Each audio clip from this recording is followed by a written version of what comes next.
말씀을 통해서 하나님의 음성을 들으시기를 바랍니다. 그 사람이 어떠한가, 그 사람이 어떠한가, 또 나는 어떤 사람인가 알려면요, 생각을 보면 된다는 거예요. 내가 무슨 생각을 가장 많이 하는가, 그게 나예요. 사람은 생각의 수준을 넘지 못해요. 나는 나를 굉장히 좋은 사람이라고 생각하고, 나는 나를 굉장히 훌륭한 사람이라고 생각하는데, 내가 무엇을 생각하는가 보면 그게 나거든요. 그래서 여기 잠언 23장 7절에 보면, 대저 그 마음의 생각이 어떠하면 그 위인도 그러한즉.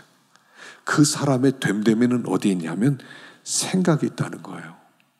제일 많이 생각하는 게 나예요. 무엇을 가장 많이 생각하십니까?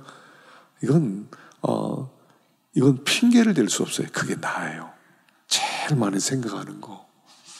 그래서 생각과 위인은 같다는 겁니다. 그래서 우리가 어떤 가치관, 어떤 생각을 하면서 살아가야 될 것이라는 것을 계속 생각해 보고 있습니다. 자, 10절 읽어봅시다. 10절 시작.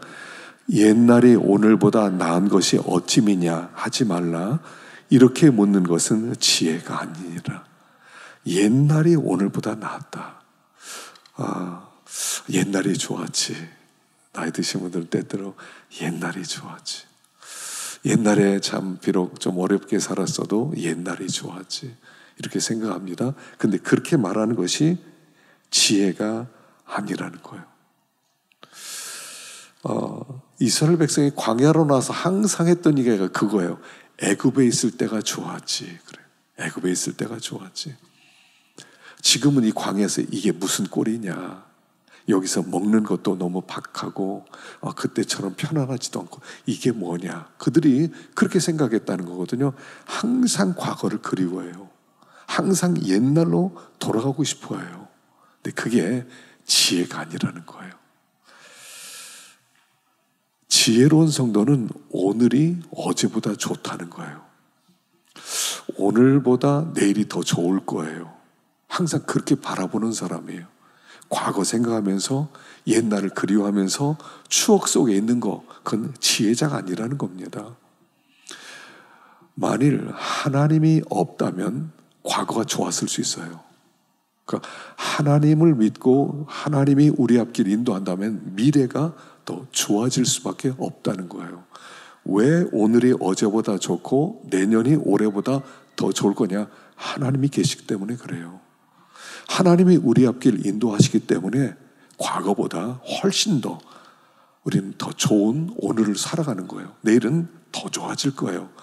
하나님을 믿으니까 그 하나님이 우리를 선한 길로 형통할 걸로 인도할 것을 믿기 때문에 오늘이 좋은 거예요. 그래서 자꾸 과거, 옛날, 여러분 청춘이었을 때가 좋습니까? 나이를 들어보면 어때요? 청춘이 좋았어요. 청춘. 아주 젊었을 때. 근데요, 돌아보면 꼭 그렇지 않아요. 여러분, 청춘이라고 하는 것은 아주 힘이 있고요, 꿈이 있고 참 좋을 때예요. 그러나 청춘으로 돌아가 보세요. 젊었을 때요, 고민이 굉장히 많아요. 우리가 청춘이었을 때 고민이 없었습니까? 그냥 힘만 있었습니까? 꿈만 꾸었습니까? 안 그래요. 청춘 때는요, 고민도 많고 갈등도 있고 미래에 어떻게 사느냐에 대한 그런 걱정과 근심이 많았던 때예요. 청춘보다 지금 좋은 것이 지금이라는 거죠. 옛날보다 좋은 것이 오늘이에요. 오늘이 제일 좋아요. 근데 오늘보다 더 좋은 것이 내일이에요. 그러니까 성도는 소망이 있다는 거예요. 항상. 나이를 점점 들어가면 육식은 쇠퇴합니다. 쇠퇴하지만 그러나 우리의 속은 새로워지게 돼 있어요. 옛날보다 지금 얼마나 더 지혜로워졌습니까? 옛날보다 얼마나 더 많은 빛 가운데 살아갑니까? 너무 불안했어요, 옛날에는요. 너무 옛날엔 두려웠어요. 근데 말씀을 알고 하나님을 알고 성령의 감동을 주고 하는 가운데 점점 밝아지지 않으세요? 밝아지니까 얼마나 좋습니까? 옛날에 어두웠을 때 뭐 좋은 것 같았지만, 이스라엘 백성이 애굽에 있을 때 좋은 것 같았지만, 생각해 보세요. 아들 낳으면 강물에 빠져 던진 가정이 어디 한둘이었겠어요. 그래서 아이 죽이고 그리고 나서 거기서 먹던 그 생활이 진짜 좋은 겁니까? 과거를 자꾸 잊어서 그렇거든요. 그러나 과거보다 오늘이 더 좋고 내일이 더 좋아요. 소망이 있어요. 이 성도의 삶이에요. 성도는요, 하여간 오늘이 좋은 겁니다. 내일은 더 좋아질 겁니다. 왜요? 우리 하나님이 우리의 목자가 되시니까, 우리 인도자가 되니까 어제 좋다 이런 말 하지 말고요, 내일은 더 좋을 것이다, 그렇게 소망을 가져라 라고 말씀하는 겁니다. 11절 보겠습니다. 11절 시작. 지혜는 유산같이 아름답고 햇빛을 보는 자에게 유익이 되도다. 지혜의 그늘 아래에 있음은 돈의 그늘 아래에 있음과 같으나 지혜에 관한 지식이 더 유익함은 지혜가 그 지혜 있는 자를 살리기 때문이라. 자, 지혜는 유산같이 아름답고, 부모의 유산을 물려받았습니다. 아름답고 햇빛을 보는 자에게 참 유익이다. 그런데 지혜의 그늘 아래에 있음이 돈의 그늘 아래에 있음과 같으나, 자, 그늘이라고 하는 것은 보호를 받는다는 거예요. 우리는 지혜의 보호를 받고 또 돈의 보호를 받아요. 여러분, 지혜와 돈을 여기 비교하고 있습니다. 둘 다 필요하다는 거죠. 돈의 그늘과 지혜의 그늘, 비교할 수 없을 만큼 비슷하다는 거예요. 비슷한데, 그런데 여기 지혜가 더 유익하다. 여러분, 우린 돈의 그늘을 좋아합니다. 결정적 순간에는요, 돈이라는 힘이 나와야 돼요. 돈은 힘이거든요. 그래서 돈은 어떻게든 모아놔야 돼요. 다다익선이, 돈은 많을수록 좋아요. 많으면 많을수록 돈의 그늘이 있어서 우린 돈의 보호를 받아요. 살다 보면 직접적으로 도움되는 것은 돈이에요. 여러분, 성경은 돈을 무시하지 않습니다. 돈은 없어도 된다고 말하지 않습니다. 그러나 그것보다 더 중요한 것이 있다고 말하는 거예요. 돈은 필요없진 않아요. 그러나 그것보다 더 중요한 것이 지혜의 그늘이다, 이렇게 얘기해요. 지혜가 보호한다는 것이죠. 그래서 지혜에 관한 지식이 더 유익함은 지혜가 그 지혜 있는 자를 살리기 때문이라. 자, 잠언 11장 4절 읽어봅시다. 잠언 11장 4절 시작. 재물은 진노하시는 날에 무익하나 공의는 죽음에서 건지느니라. 여러분, 재물은요, 우리가 육신을 가지고 이 땅 살아갈 때 필요한 거예요. 돈 있으면 우리는 편안하게 살 수 있어요. 돈 있으면 우리는 다른 사람보다 좀 더 이렇게 윤택하게 살 수 있어요. 그런데 그 돈이 어떤 때는요, 생명 앞에서는 전혀 힘을 못 쓸 때가 있다는 거예요. 돈이 항상 힘 있는 게 아니에요. 하나님 앞에서 돈이 무슨 유익하겠어요? 하나님, 돈 갖다 드리겠습니다. 일생산거 갖다 바치겠습니다. 그게 하나님 앞에 무슨 소용이 있겠냐는 거예요. 돈이 우리에게 힘이고 필요하지만 돈으로 할 수 없는 일들이 있다는 거예요. 영적인 관계라는 거예요. 돈으로 믿음 못 사요. 돈으로 하나님과의 관계 회복 이런 거 못 사요. 돈으로 사랑 못 사요. 그냥 돈은 나에게 유익한 거예요. 그러나 이 지혜는 지혜가 지혜 있는 자를 살리기 때문이라는 거예요. 지혜 있는 자를 살려요. 자, 그래서 지혜가 뭐냐? 잠언서 9장 10절에 보면, 9장 10절을 한번 보겠습니다. 시작.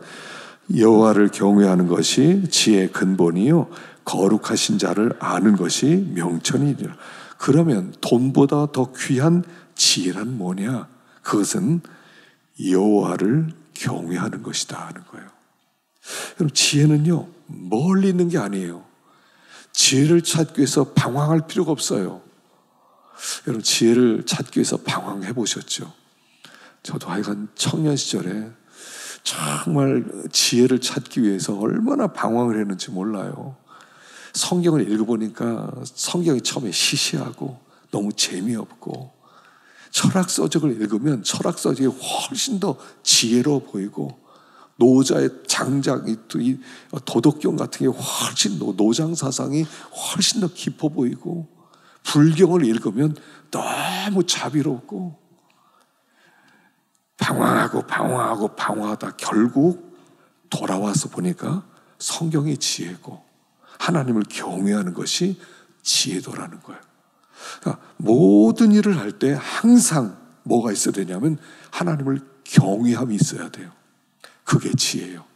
어떤 일을 할 때, 어떤 일을 결정될 때 항상 하나님 앞에서 결정내는 거예요. 하나님을 두렵고 떨림으로 어떤 판결을 내리는 거예요. 그게 지혜예요. 우리 오전에 책망이라는 걸 생각해 봤거든요. 성령이 우리에게 오시면 성령이 죄에 대하여, 또 의에 대하여, 심판에 대하여 세상을 책망하리라 그랬거든요. 그 책망이란 단어가 원래 법정 용어예요. 법정 용어.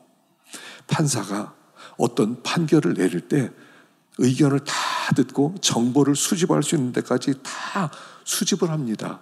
원고 이야기를 듣고, 또 이렇게 피고 이야기를 듣고, 그 다음에 그들의 증거물을 듣고, 그리고 그걸 다 수집합니다. 그리고 깊이 생각하다가 딱 결정을 내리는 겁니다. 그게 책망한다는 뜻이에요. 책망이에요. 성령이 우리에게 어떻게 하시냐면 이런 말씀도 가르치시고, 이런 말씀도 가르치시고, 이렇게 은혜 받기도 하시고, 그리고 하나님의 말씀을 듣게 하시고, 아, 이 길이구나 하고 결정 내리는 게 책망이에요. 성도는 성령의 책망을 듣는 거예요. 성령 우리를 그렇게 가르쳐 준단 말입니다. 근데 그 중에 가장 중요한 게 뭐라고요? 하나님을 두려워하는 거예요. 우리는 이익을 따라가요. 갈 수 있는 대로 내 이익을 따라갑니다. 어떤 게 이익이 더 되겠느냐? 똑같은 시간을 들여서 어떻게 하는 게 더 많은 돈이 되겠고 나한테 필요한 것이냐? 우리는 항상 이익을 따라가요. 근데 성경에서는 이익 따라가는 게 지혜가 아니고 무지한 거라는 거예요. 진짜 지혜는 뭐냐면 하나님을 경외하는 것. 항상 하나님을 염두에 두라는 거예요.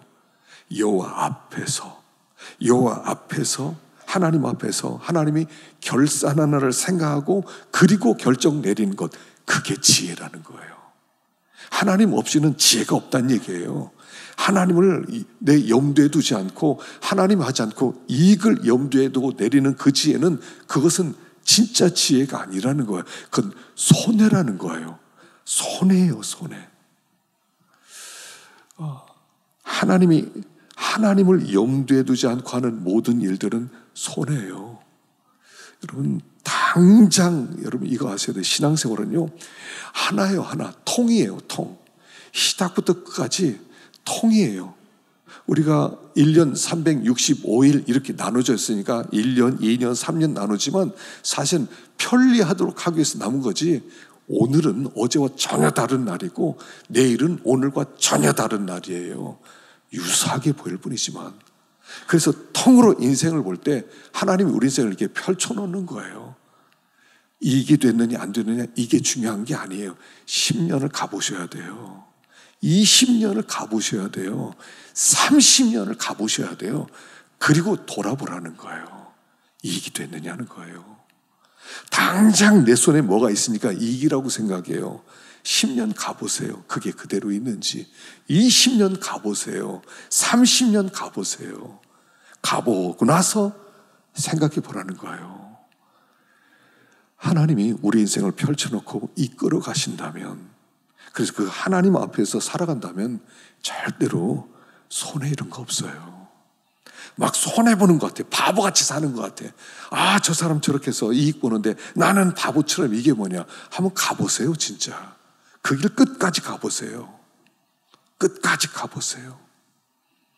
하나님 앞에서 하나님이 누구에게 잘했느냐, 누구에게 잘했다 할 것이냐 하는 거예요. 그래서 지혜에 관한 지식이 더 유익함은 지혜가 그 지혜 있는 자를 살리기 때문이라는 거예요.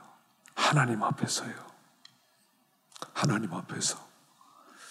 그래서 우리 열왕기서를 보면요, 열왕기서 말씀드렸죠. 이스라엘 백성이 망한 다음에 왜 망했느냐를 생각하는 책이 열왕기서거든요. 근데 열왕기서의 큰 그림이 뭐냐면 두 개 그림밖에 없어요. 열왕기 그 상 2장을 시작하면서 다윗이 죽으면서 그 솔로몬에게 유언을 남겨요. 이 여호와 율법책을 절대로 놓치지 말고 그 길로 가라. 그럼 형통하다. 이게 기준이에요. 이걸 솔로몬에게 주는 거예요. 근데 솔로몬이 그 말씀을 받고 우습게 여겨요. 다윗의 유언을 갖다 버려요. 그리고 나서 그가 다윗의 길을 가지 않아요. 여로보암의 길을 가요. 여러분, 이 세상은요 항상 좌와 우가 있어요. 하나는 뭐냐면 다윗의 길을 가는 사람들이 있는가 하면 하나는 여로보암의 길을 가요. 여로보암. 다윗은 하나님을 두려워하고 하나님 앞에서 믿음의 길을 가는 사람이 다윗의 길에 우고요. 좌는 뭐냐면 여로보암의 길을 따라가요. 여로보암은요 사람들 편리하게 만들어주는 거예요. 사람이 중요한 거예요.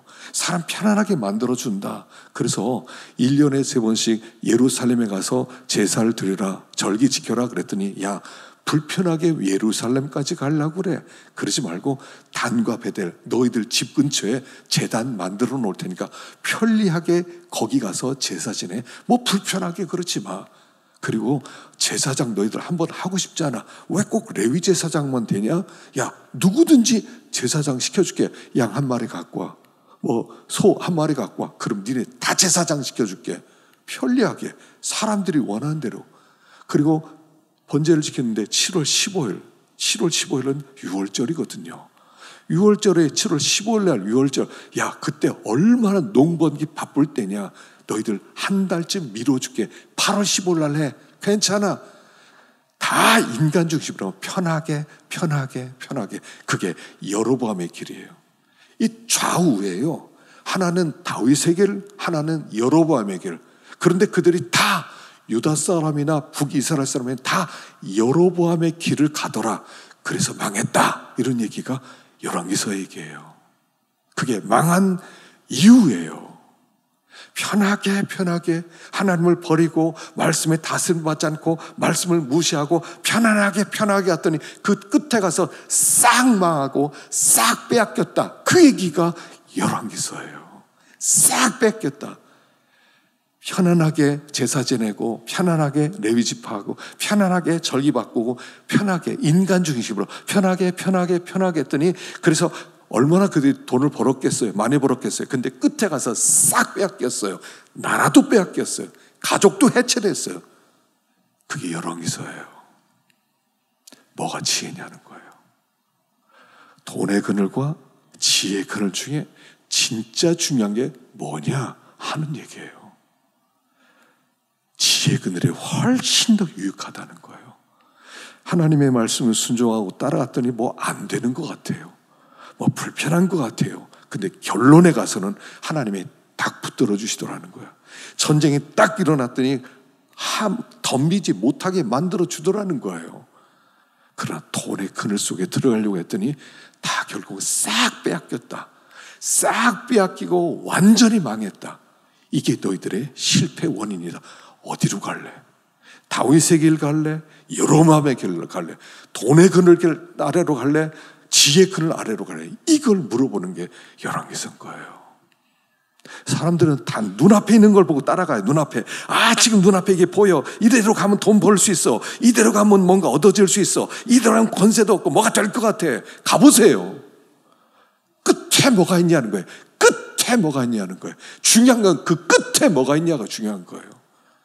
지금 당장 여로보암의 길 갔을 때 얻어지는 것만 초점 맞추지 말라는 거예요. 지혜는 여호와를 두려워하는 거고 하나님의 말씀을. 그래서 그 다윗이 모세의 율법에 지킨 대로 행하라 그랬어요. 그게 신명기서예요.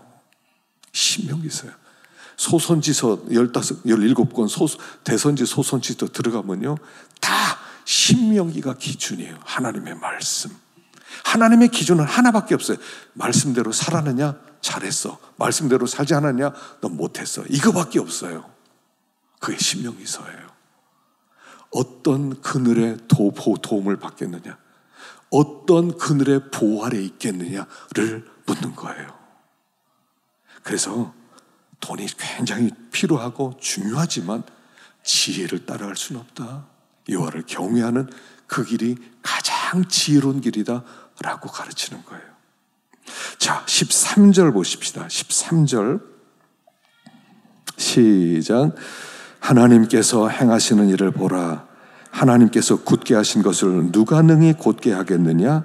형통한 날에는 기뻐하고 곤고한 날에는 되돌아보아라. 이 두 가지를 하나님이 병행하게 하사 사람이 그의 장래를 능히 헤아려 알지 못하게 하셨느니라. 자, 하나님이요, 굽게 하신 것을 누가 곧게 하겠느냐 하는 거예요. 세상 만사는 인간의 계획과 의지대로 되는 게 아니라는 거예요. 우리는 어떤 계획을 세우고 어떤 의지를 가지고 있으면 그렇게 될 줄로 생각해요. 내가 가진 뜻대로, 내가 가진 그 계획대로, 내가 가진 의지대로. 근데 그렇게 됩니까? 왜냐하면 여기 하나님의 주권적 의지를 가지고 하나님의 섭리 가운데 모든 일이 이루어진다는 거예요. 그래서 하나님이 굽게 만드는 것을 펼 수 없다는 거예요. 하나님의 섭리 가운데 계획 속에 하나님을 굽게 만들었어요. 그걸 사람의 힘으로 고칠 수 없다라고 말씀하는 것입니다. 그래서 하나님이 그 굽게 하시는 것을 곱게 할 수 없는데 14절에 보니까 하나님은 두 가지로 우리의 인생길을 인도한다는 거예요. 첫째는 형통한 날, 또 한 가지는 곤고한 날. 이 두 가지를 하나님이 병행하게 하셨다 하는 거예요. 여러분, 형통한 일만 있으면 얼마나 좋겠어요. 집안에 어려움도 없고 편안하고 아이들도 잘 되고 얼마나 좋겠어요. 근데 하나님은 그렇게 하지 않는다는 거예요. 형통한 일 주었다가 또다시 곤고한 날이 찾아와요. 생각지도 않은 어떤 어려움과 위기가 우리에게 닥친다는 거예요. 형통함과 곤고함이 같이 와요. 이게 하나님이 우리를 그렇게 이끌어 가세요. 왜 그렇게 놓으셨냐면 그 사람이 그의 장래를 능히 헤아려 알지 못하게 하셨느니라. 하나님은 우리가 우리 장래를 점치는 걸 제일 싫어하세요. 여러분, 점치는 거요? 절대로 하지 마세요. 너무 불안하니까 내 장래를 좀 알고 싶다. 우리 아이의 장래를 알고 싶다. 우리 아이들이 결혼을 해야 되는데 대상을 만났다. 이게 잘 될지 못 될지 점쟁이 찾아갑니다. 그때 사주팔자를 보자고 합니다. 그래서 보니까 이거 서로 이게 사주가 안 맞네. 이거 안 하는 게 좋겠네. 미래를 예측하는 거예요. 야, 니네들 있지? 그 사주를 보니까 안 좋다네. 니네들 있지? 할 수 있으면 그거 하지 마라. 헤어져라. 이런단 말이에요. 하나님 이걸 왜 싫어하세요? 미래는 하나님 영역이에요. 미래는 하나님 영역이에요. 미래를 알면 사람들이 어떻게 되냐면 이렇게 일어나요. 자, 우리가 이제 이제 한일전 축구가 있다고 합시다. 그래서 밤에 한일전 축구를 새벽 3시에 했어요. 어떤 사람은 새벽 3시 일어나가지고 막 축구를 봅니다. 손에 땀을 쥐고, 그 다음에 누가 잡았습니다. 이렇게 볼을 뺏겼습니다. 코너킥을 합니다. 막 손에 땀을 쥐면서 응원을 하고 봐요. 그러다 겨우 이겼어요. 와, 이겼다. 근데요, 난 녹음한 거 봐야지. 아침에 직장 갔다 와서 오후에 이겼대. 그래, 이긴 거 한번 보자. 이긴 거 볼 때는 어때요? 긴장감이 없어요. 이거예요. 하나님이 왜 미래를 알지 말라고 하냐면 더 이상 하나님 의지할 게 없어. 점을 다 쳤어요. 잘 될 거야. 그래, 잘 된대. 니네들이지 궁합 좋대. 잘 살 거야. 하나님을 의지할 이유가 없어요. 긴장감이 없단 말이에요. 하나님께 집중할 이유가 없어요. 어떻게 될지 모르면 손에 땀을 쥐고 하나님 도와주세요. 하나님 불쌍히 하게 해주세요. 하나님의 은혜 아니면 안 됩니다. 이렇게 살 사람이 다 모든 걸 알고 나서 잘 될 건데 기도할 필요도 없네. 이 하나님이 안 기뻐한다는 거예요. 하나님을 집중하지 않는다는 거죠. 긴장할 필요가 없다는 거예요. 점치지 마세요. 요새는 그냥 점치는 게 문화가 됐답니다. 학생들은요, 대학생들은 그냥 이렇게 가면 이렇게 경품, 사은품을 주면 사은품이 다 이렇게 사주팔자 보는 그런 티켓이래요. 공짜로 봐주겠다고. 기기다 손만 집어넣으면 손금 다 나오고. 그래서 보통 그 문화가 됐다는 거예요. 얼마나 우리 깊숙하게 이런 일들이 파고들어 있는지 몰라요. 근데 하나님은 형통한 것과 곤고한 일을 함께 주셔서 우리의 미래를 예측할 수 없고 항상 긴장하고 하나님을 의지하게 만드는 거. 하나님 도와주세요. 하나님 도와주세요. 당신 도와주지 않으면 우리는 아무것도 아닙니다. 주여 불쌍히 여겨주시오. 하루씩 살아가라는 거예요. 하루씩. 그래서 형통한 것과 곤고한 것을 같이 주세요. 근데요, 놀랍게 형통과 곤고함 두 가지 다 선물이라는 거예요. 하나님은 불필요한 것을 계획한 적이 없으세요. 하나님은 유익하지 않은 것을 우리에게 주시질 않으세요. 형통과 곤고가 다 축복으로 주셨다는 거예요. 그래서 형통한 것만 복이고 곤고한 건 없어야 돼. 그렇지 않고요. 하나님 우리 삶에 적당하게 섞어주세요. 형통함도 주시고, 형통함은 막 좋아하는 줄 알았는데 곤고한 일이 닥침으로 말미암아 또 깨어있고 긴장하게 만들고, 우리들 하여금 미래를 알지 못하게 만들었어요. 그래서 하나님만 의지하게 만들었다 하는 것입니다. 그래서요, 다른 거 없습니다. 믿음으로 사는 것밖에 없어요. 우린 지금 광야길을 가고 있습니다. 무슨 일이, 어떤 어려운 일이 우리에게 닥칠지 모릅니다. 그런 확실한 것은 하나님이 우리와 함께 하시고 그 모든 일을 통하여 하나님 영광을 받으실 거예요. 그래서 너무 많이 따지지 마세요. 너무 많이 계산하지 마세요. 하나님이 계시다. 하나님이 계시다. 하나님이 계산하신다. 하나님이 손해 안 보게 하신다. 하나님이 축복하신다. 이걸 믿으라는 것입니다. 그래서 형통한 날에는 기뻐하고 곤고한 날에는 돌이키고 또 다시 긴장하고 또 깨어 있어라 하는 그런 말씀인 것입니다. 지금은 상황이 어떠셔요? 요즘 경제가 너무 안 좋다고 합니다. 취업도 참 어렵고요.